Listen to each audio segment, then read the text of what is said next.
The Colorado River collectively supports about 40 million people and about 5 million acres of cropland, and it covers portions of 7 states and 2 countries. Our livelihoods depend on the Colorado River, living in this desert Southwest.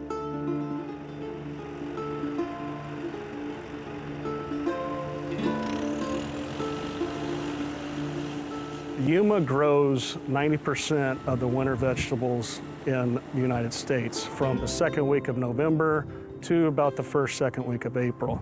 We provide all your leafy greens, your lettuce, your romaine, your broccoli, spinach, and things of that nature for that time period of the year.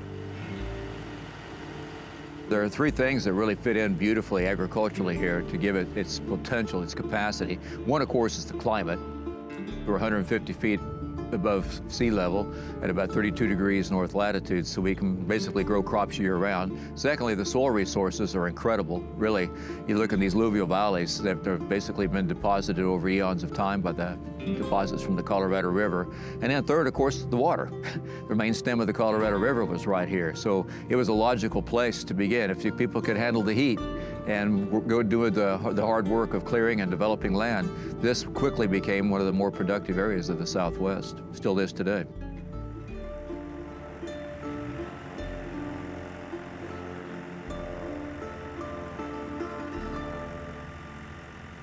When my father first started farming lettuce and romaine, they flood irrigated the furrows for 72 hours straight, and that's what they used to germinate the seedling. We've gone away from that practice many, many years ago, and we're now using sprinkler technology.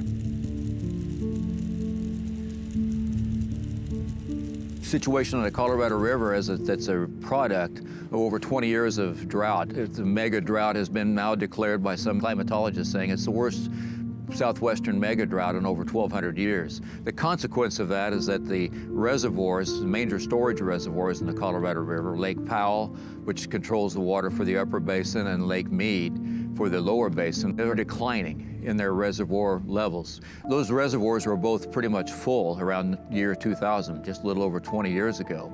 And this drought has been such that, well, we're taking out more water than's going in the watershed. And as that water declines, it's been recognized that we better do something pretty quick.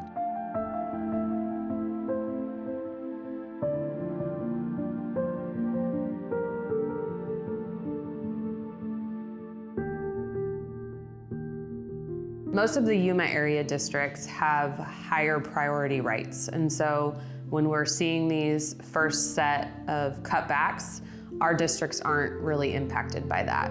As the levels of Lake Mead get lower, then obviously that threat of seeing a cutback here in our area gets bigger.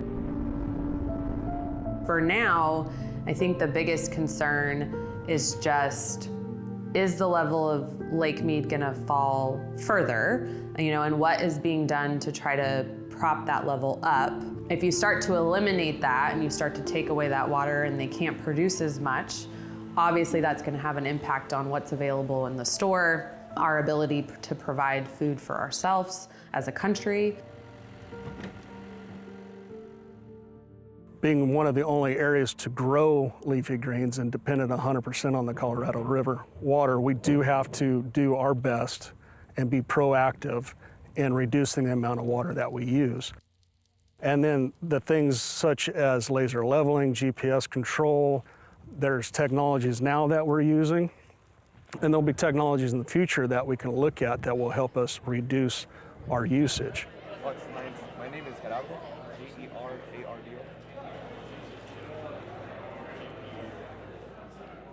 We're in Yuma, Arizona, at the campus of Arizona Western College. This is where we conduct every year the Southwest Ag Summit, which is one of the largest conferences of this type in Arizona, the desert Southwest, and certainly is the epicenter of our conference and our educational programs here in Southwest Arizona along the lower Colorado River Valley. It's a nice joint venture between the agricultural industry and the University of Arizona coming together and forming this educational and fact-based learning opportunity. There's a couple thousand people usually register for the 3-day event. This is the culmination of the conference or the summit right here today. There's been field demonstrations and equipment demonstrations and a number of other activities. Here we carry different water holding capacities from all the way from about an inch of water per foot of soil for a sand up to about 2 inches in the optimal case for a lot of our sandy or silty loams. I directed a session that was dealing with the Colorado River water shortage and agricultural implications specifically. We're making an effort to communicate to people in this community what the situation is and what the implications are for today and what the future looks like for us, very likely. And how can this head then accomplish my goal for this particular irrigation? We treat water as any other input item in a crop. The least amount of water we can use, the more profitable it will be. So we've been driven for years to reduce those rates of water that we're using to the bare minimum just to get the crop off. We all recognize that we're in a long-term drought. We're going to be looking at more and more technology to reduce the water we're using.